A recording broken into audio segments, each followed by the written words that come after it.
ராகவாலரசி எனக்கு சொந்த வீடு 10 லட்சம் ரூபாய்க்கு கஜா புயலுக்கு கட்டி கொடுத்த வீடு. நம்மளாம் இன்னும் 10 லட்ச ரூபாய் கொண்டாந்து கொடுக்குறாருன்னு சாதாரணமாக கார் ஒன்று வாங்கி கொடுத்துருக்காங்க. என்னை அப்பா மாதிரி ஏற்றுக்கிட்டாரு.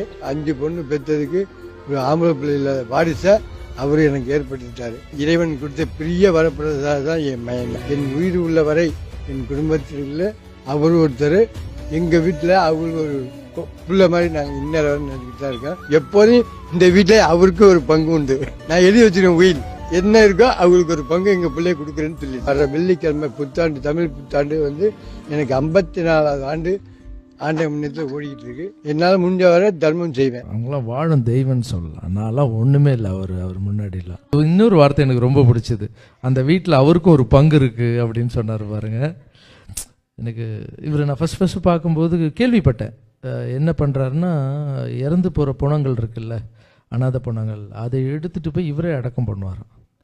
இருக்கிற மனுஷங்களே ஹாய் சொன்னால் திரும்பி போகிற இந்த காலத்தில் செத்து போன புணத்துக்கு பெத்த தாயே ஆசிரமத்தில் விடுற இந்த காலத்தில் போய் யாரோ சாவுக்கெல்லாம் போய் இவர் பண்ணுறதுன்றதெல்லாம் எவ்வளோ பெரிய விஷயம். அது கடவுள் மனசு இருந்தால் தான் அதெல்லாம் பண்ண முடியும்.